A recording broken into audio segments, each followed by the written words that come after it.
जी अस्सलाम वालेकुम स्टूडेंट्स। तो स्टार्ट करते हैं। हम लोगों ने प्रीवियस टॉपिक के अंदर जी कुछ इक्वेशंस को इक्विलिब्रियम में कन्वर्ट करना सीखा था। जैसा कि अगर आप ये प्रीवियस पेज के ऊपर देखें तो यहाँ पे हम लोगों ने कुछ चीज़ों को सीखा था। कुछ ये एक इक्वेशन मैंने आपको करवाई थी, एक ये इक्वेशन थी जो मैंने इसको इक्विलिब्रियम में कन्वर्ट करवाना आपको सिखाया था। और ये एक लॉन्ग मतलब मेथड था।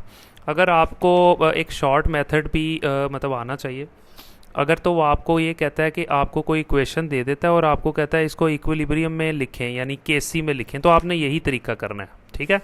लेकिन जब वो आपको कहता है कि इक्विलिब्रियम कांस्टेंट और यूनिट्स भी लिखें, तो फिर आपने इस तरीके से इक्वेशंस को हल करना है जिस तरीके से मैं अभी आपको करवाने लगा हूँ। ये दो इक्वेशंस इस लॉन्ग क्वेश्चन में दी हुई है, एक ये दी हुई है और दूसरी ये दी हुई है। तो दोनों मैं आपको ज़रा ना नोटबुक पर अच्छे से करवा देता हूँ। सबसे पहले अगर आप देखो तो पहली इक्वेशन है, उसका नाम है जी H2, ठीक है, और साथ में ठीक है आयोडीन गैस है और इसके साथ ही ठीक हो ये बन गया जी 2HI।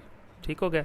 यही वाली इक्वेशन जो थी मैंने इसको सिंपल अपनी नोटबुक पे लिख लिया। अब मैं इसको ना कन्वर्ट करता हूँ केसी में, यानी इक्विलिब्रियम कांस्टेंट में, जिसको हम लोग केसी कहते हैं। तो केसी में कन्वर्ट करने का एक तो तरीका वो था जो मैंने आपको प्रीवियस लेक्चर में समझाया, बड़ा वो लॉन्ग मेथड था। लेकिन जब आपको वो ये कह दे कि नहीं उसके साथ यूनिट्स भी लिखने हैं, फिर आपने शॉर्टकट मेथड लगाना है, इक्वेशन को डायरेक्ट केसी में लिखना है। वो किस तरह लिखते हैं? सबसे पहले आपने लिखना है जी केसी बराबर, सबसे पहले आपने प्रोडक्ट लिखना है। प्रोडक्ट वाली साइड पे जो भी लिखा होगा, यहाँ पे प्रोडक्ट में HI लिखा हुआ है, ब्रैकेट लगानी है क्योंकि ला ने कहा हुआ था।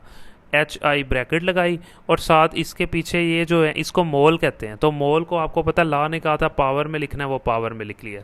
हमेशा जब भी आपको वो ये कह दे कि इक्विलिब्रियम कांस्टेंट और यूनिट लिखें, तो पहले जो चीज़ प्रोडक्ट में पड़ी होगी वो लिखें और जो भी मोल होंगे उसको पावर में लिखें, डिवाइडेड बाय नीचे रिएक्टेंट लिखते हैं। रिएक्टेंट ये है, एक H2 है रिएक्टेंट, ठीक है, और जो दूसरा है उसका नाम है जी I2।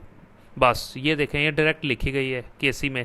वैसे पहले हम लोगों ने वो लॉन्ग मेथड देखा था, फॉरवर्ड रिएक्शन का रेट, रिवर्स का, ये वो, फिर केसी आता था। लेकिन ये डायरेक्ट तरीका है, प्रोडक्ट ऊपर लिख लें, रिएक्टेंट नीचे लिख लें, तो आपका केसी आ जाएगा। लेकिन ये तब करना जब यूनिट्स, अब यूनिट्स हम फाइंड करने लगे। सबसे पहले केसी वैसे आ गया।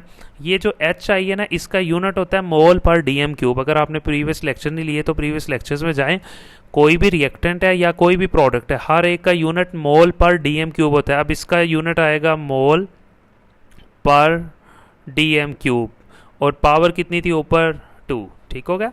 फिर उसके बाद डिवाइडेड बाय ये H2 है, इसका यूनिट भी क्या होगा? मोल पर डीएम क्यूब। मैंने जैसा कि आपको पहले भी कहा था, हर एक का यूनिट यही होगा। ये I2 है, इसका यूनिट भी क्या होगा? मोल पर डीएम क्यूब। अब जो चीज़ समझने वाली वो आप ज़रा यहाँ से समझिएगा, वो ये है कि यहाँ मोल पर डीएम क्यूब टोटल ऊपर कितने हैं? 2, और नीचे मोल पर डीएम क्यूब टोटल कितने हैं? एक ये है और दूसरा ये वाला। तो टोटल कितने हो गए मोल पर डीएम क्यूब? 2 हो गए। एक ये है मोल पर डीएम क्यूब और दूसरा इसकी पावर 1, जहाँ कुछ नहीं होता 1। तो टोटल मोल पर डीएम क्यूब नीचे कितने हैं? 2, और ऊपर भी कितने? 2। तो ये सारे कटिंग हो गए। तो आंसर यहाँ पे जो केसी का आ गया वो आ गया जी 9 यूनिट्स। ये आपने यहाँ पे सिंपल लिख देना। समझ आ गया होगा आपको। ये आपकी इक्वेशन है कि आपको यहाँ पे उसने दी हुई है आपके लॉन्ग क्वेश्चन में। दूसरी क्वेश्चन जो है मैंने अभी आपको जो करवाई है इक्वेशन, ठीक है, वो ये वाली थी। अब मैं आपको एक और इक्वेशन यहाँ से समझाने की कोशिश करता हूँ। वो आप देख रहे होंगे यहाँ पे नीचे ये नाइट्रोजन वाली यहाँ पे लिखी हुई है। इसको मैं कोशिश करता हूँ आपको अच्छे से ना समझाने की, ताकि आपको समझ आ जाए। देखिए सबसे पहले उसने यहाँ पे जो इक्वेशन लिखी थी, सबसे पहले उसमें था जी N2, फिर था जी 3H2। ये आपने याद करनी है ये इक्वेशन। ये नहीं कि एग्ज़ाम वाले आपको बताएंगे, जब लॉन्ग क्वेश्चन लिखना है तो आपने ये चीज़ें जो है ना ये अच्छे से याद कर लेनी है, ठीक है। उसके बाद सबसे पहले आपने इसकी जो है ना प्रैक्टिस किस तरह से करनी है, वो इस तरह से करनी है कि ये क्वेश्चन मैंने लिख ली।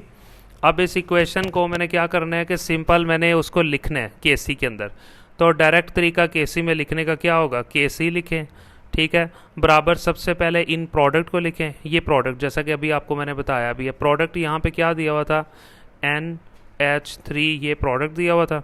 और इसके पीछे यहाँ पे ये जो 2 लिखा हुआ है ये मोल है। ये जो है ना इसको पावर में लिखें। ये तो ला ने कहा था ना NH3 वैसे लिख लें, और ये जो इसके पीछे 2 है ना इसको आपने मोल में लिख लेना है। तो यहाँ पे ही हम लोगों ने, यानी कि ये जो मोल है इसको हम लोगों ने पावर में लिख लेना। लिख लिया। सबसे पहले केसी में लिखने का तरीका क्या था कि प्रोडक्ट लिखा, और उसके बाद हम लोगों ने जो उसके मोल थे उसको हम लोगों ने पावर में लिख लिया जी, ये पावर में। ओके जी, उसके बाद फिर हम लोगों ने यहाँ पे क्या करना है, जब यहाँ पे हम लोग ये सारी चीज़ें लिख लेंगे तो उसके बाद फिर आपने ये रिएक्टेंट है उसको नीचे लिख लेना है। पहला रिएक्टेंट क्या था, N2, उसको नीचे लिख लें जी। दूसरा रिएक्टेंट क्या था, H2, लेकिन उसके पीछे ये मोल है तो इसको आपको पता है पावर में लिखा है, इसका मोल तो पीछे था ही नहीं, 1 था, वो लिखने की ज़रूरत नहीं। अब इसके पीछे मोल कितने, 3, उसको पावर में लिखेंगे। पहले तो रिएक्टेंट नीचे लिख लें, ब्रैकेट लगा लें, और इसके मोल कितने थे, 3, उसको ऊपर लिख लें। तो आई होप कि आपको केसी में डायरेक्ट कन्वर्ट करना सीख लिया आपने। केसी में डायरेक्ट कैसे कन्वर्ट करना है, जो भी प्रोडक्ट दिया हो वो लिखें, उसके बाद जो उसके मोल हैं उसको पावर में लिख दें, और नीचे क्या करें, जितने भी रिएक्टेंट दिए हुए हैं वो लिखें, और जो उनके मोल हैं उनको पावर में लिख लें। हो गया ले जी। उसके बाद फिर आपने केसी वैसे ही आगे, फिर आपने हर एक के यूनिट, ये क्या है NH3, इसका यूनिट क्या होगा, मोल पर DM क्यूब, ये लिख लिया, और ऊपर पावर आ गई 2। आपको पता है ना हर एक का यूनिट मोल पर DM क्यूब ही होता है। N2, इसका यूनिट क्या था, इसका यूनिट भी था जी मोल पर DM क्यूब आ गया। फिर आ गया जी H2 का यूनिट क्या है जी, H2 का यूनिट भी है जी मोल पर DM क्यूब आ गया, और ऊपर पावर आ गई है 3। अब ये चीज़ बड़ी थोड़ी सी ना समझने वाली है, यहाँ से थोड़े स्टूडेंट्स को थोड़ी मुश्किल पेश आती है। देखिए पहली बात, जितने रिएक्टेंट है, जितने प्रोडक्ट है, हर एक का यूनिट है जी मोल पर DM क्यूब ही उसका यूनिट होता है, ठीक है। इसका यूनिट मोल पर DM क्यूब, इसका यूनिट मोल पर DM क्यूब, इसका यूनिट मोल पर DM क्यूब लिख लिया। अब ऊपर मोल पर DM क्यूब 2 है, नीचे एक ये है और 3 ये है, यानी कि बाहर पावरों को देखना होता है, एक ये है और 3 ये, टोटल कितने हो गया, 4। इसका मतलब है एक यहाँ से कट गया, ठीक है, और दूसरा जो था वो 3 था यहाँ पे, ठीक है, और 3 इससे यहाँ से कटिंग हो गया, तो टोटल ऊपर वाले दोनों तो कटिंग हो गए, ठीक है।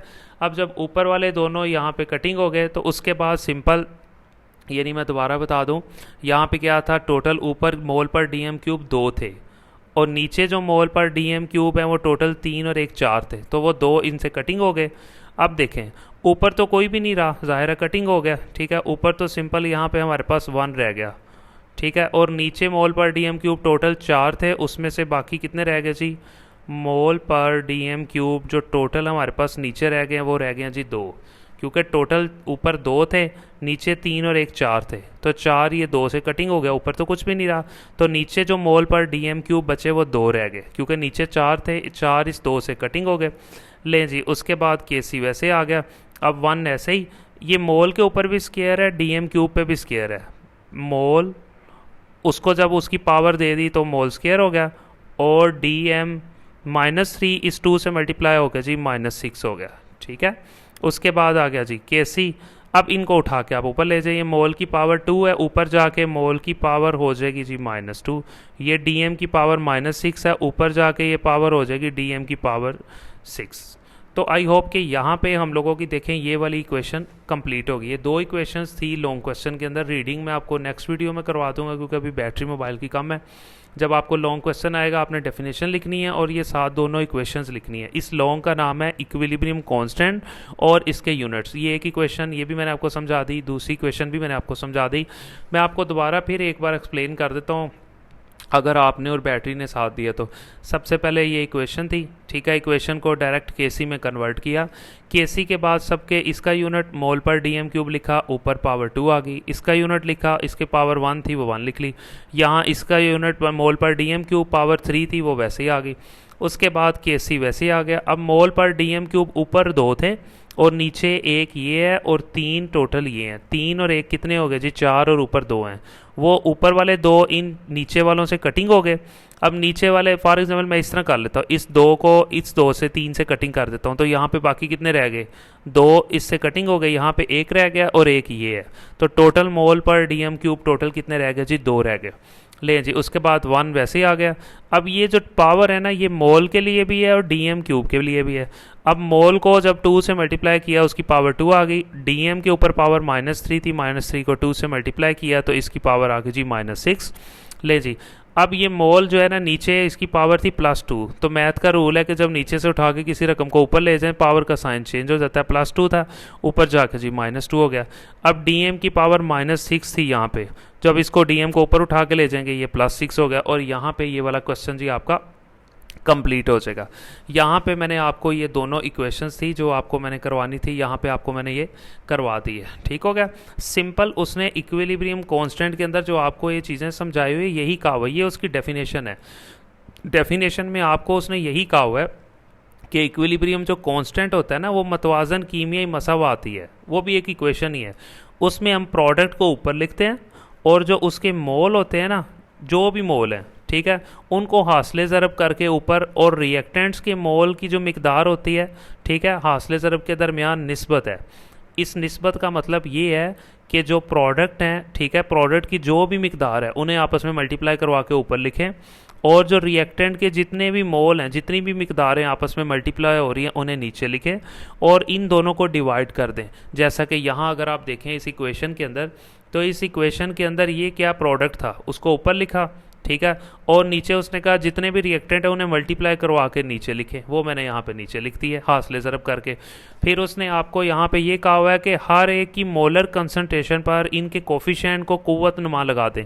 फिर उसने ये कहा हुआ है कि ये जो पीछे मोल दिए हुए हैं ना, प्रोडक्ट के पीछे ये मोल दिए हुए हैं जिनको कोफिशिएंट भी कहते हैं मैथ की ज़बान में, इसके पीछे जो भी मोल हैं, इसके पीछे जो भी मोल हैं, कोफिशिएंट है, तो उनको आपने पावरों में लिखने हैं। जैसा कि ये पावर में लिखा हुआ है, इसकी पावर 1 है, इस तरह से।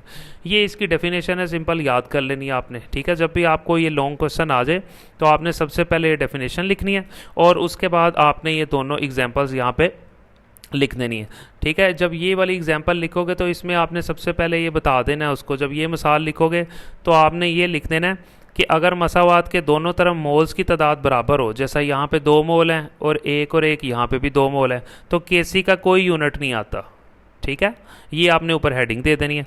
उसके बाद जब ये वाली आपने मसावात लिखनी है तो इसमें आपने ये लिखना है कि जब रिएक्शन में कीमे मसावात में रिएक्टेंट और प्रोडक्ट की मोल की तादाद बराबर ना हो, जैसा कि यहाँ पे 2 मोल हैं, 3 और 1, यहाँ पे 4 मोल हैं, बराबर नहीं है, तो फिर जाहिर है यूनिट्स ज़रूर आते हैं, जैसा कि यहाँ पे ये आए हैं।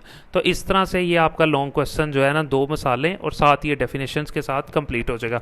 उर्दू मीडियम वालों का तो ये हो गया, और इंग्लिश मीडियम वालों का थैंक गॉड मोबाइल अभी भी चल रहा है और बैटरी किसी भी टाइम अस्सलाम वालेकुम कह सकती है। तो इससे पहले कि वो अस्सलाम वालेकुम के और मैं उसको वालेकुम सलाम, तो हम भी यहाँ से रीड कर लेते हैं दोबारा। देखिए, सबसे पहले इक्विलिब्रियम कांस्टेंट की डेफिनेशन आपको करवाता हूँ। इक्विलिब्रियम कांस्टेंट जो है ना, वो एक रेशो है। डिवाइड करते हैं हम चीज़ों को, कौन कौन सी चीज़ें, प्रोडक्ट को, और प्रोडक्ट की जितनी भी मिकदारें हैं उसको ऊपर लिखते हैं, और अगर उनमें कोई कोफिशेंट आ जाए तो उस कोफिशेंट को पावर में लिखते हैं, जैसा कि हम लोगों ने भी किया भी है, ठीक है। फिर उसने ये कहा है कि जो रिएक्टेंट है, ठीक है, उसकी मिकदार को हम लोगों ने नीचे लिखना है, जितनी भी मिकदार होगी रिएक्टेंट की, और अगर उनका कोई कोफिशेंट आ जाए रिएक्टेंट का तो उसको हम लोगों ने पावर के अंदर लिख लेना है। सिंपल ये चीज़ उसने कहा हुआ है कि प्रोडक्ट जो है, जितने भी प्रोडक्ट्स हैं उनको मल्टीप्लाई करवा के ऊपर लिखें और उनकी पावरों को ऊपर उनके ऊपर लिखते हैं, और जितने भी रिएक्टेंट है उनको नीचे लिखें और रिएक्टेंट की जो पावर है उनको उनकी ब्रैकेट्स के ऊपर लिख दें। बिल्कुल ऐसे जैसा कि ये देखें, जितने भी प्रोडक्ट थे वो ऊपर लिखे, ठीक है, और उनकी पावर को उसके ऊपर लिख दिया। जितने भी रिएक्टेंट थे उन्हें बटे के नीचे लिखा, और उनकी जो पावरें थी, जो उनके यानी कि जो कोफिशेंट्स थे, जो मोल्स थे, उनको हम लोगों ने पावर में लिख दिया। ये डेफिनेशन हो जाएगी इसकी इंग्लिश मीडियम वालों के लिए। और साथ ही ये 2 एग्जांपल्स जो कि मैंने अभी आपको करवाई है, ठीक है। इंग्लिश मीडियम वाले भी हेडिंग लिख सकते हैं कि Kc has no units in reaction with equal number of moles on both side of the equation. इसका मतलब ये है कि केसी का कोई यूनिट नहीं आएगा। कब नहीं आएगा? जब मोल्स की तादाद बराबर होगी इन बोथ साइड। इस तरफ मोल कितने हैं? 2, और इस तरफ भी टोटल मोल कितने हैं? 2। तो दोनों तरफ मोल्स बराबर हैं, तो लिहाजा नो यूनिट्स। ये आप लोगों ने जो इंग्लिश मीडियम वाले वो यहाँ तक लिख के, इतना इक्वेशन तक, केसी से लेके यहाँ तक ये एग्जांपल लिखते नहीं, मैंने आपको पीछे समझा दी है। दूसरी जो उन्होंने हेडिंग देनी है, for reaction in which number of moles of reactant and product are not equal in balance chemical equation, बस इतना लिख देना है। तो फिर हैव यूनिट्स, फिर कोई ना कोई यूनिट आएगा। इस लाइन का मतलब ये है कि वो कह रहा है कि अगर रिएक्टेंट और प्रोडक्ट के मोल्स की तादाद बराबर नहीं होती, जैसा कि यहाँ पे मोल कितने हैं प्रोडक्ट वाली साइड पे 2, ठीक है, और यहाँ रिएक्टेंट वाली साइड पे 3 इसके हैं और 1 इसका है, टोटल 4 मोल होंगे। तो बराबर अगर ना हो, इस इक्वेशन के अंदर मोल्स बराबर ना हो, तो फिर पक्की बात है ऑफ कोर्स के सी हैव यूनिट्स, तो के सी के कोई ना कोई यूनिट्स होंगे, और जैसा कि यूनिट्स के आंसर ये आए हुए हैं जैसा कि मैंने आपको करवाया हुआ है, तो यहाँ पे आपका ये वाला लॉन्ग क्वेश्चन भी कंप्लीट हो जाता है। इंग्लिश मीडियम वालों ने डेफिनेशन लिखनी है एक ये, ठीक है, इतनी सी लिख के इंग्लिश, और साथ ये वाली एग्जांपल, फिर ये इंग्लिश की 2 लाइनें जो मैंने समझा दी है लिख के, नीचे ये वाली क्वेश्चन जो मैंने पीछे समझा दी ये आप लोगों ने लिख देनी है। और अगर आपको सिर्फ शॉर्ट क्वेश्चन आता है 2 नंबर का कि इक्विलिब्रियम कांस्टेंट किसे कहते हैं, तो आपने ये डेफिनेशन याद करनी है और साथ नीचे ये वाला फार्मूला करना है। तो यहाँ पे आपका फुल एंड फ्लैज क्वेश्चन जी कंप्लीट हो जाता है। Thank you so much for watching the video. Previous सारे लेक्चर्स जो हैं आप अच्छे से उन्हें अटेंड करें, तो फिर आपको ये जो है ना 100% क्लियर जो है ना समझ आ जाएगी। और तरतीब से लेक्चर्स लिया करें, लेक्चर 1 से शुरू करें, फिर आपको अच्छे से समझ आएगा, और पूरा लेक्चर अच्छे से देखा करें बार बार। ठीक है जी, thank you so much. Channel को सब्सक्राइब कर दीजिएगा, और अगर वीडियो अच्छी लगी तो लाइक ज़रूर कीजिएगा जी। बहुत शुक्रिया।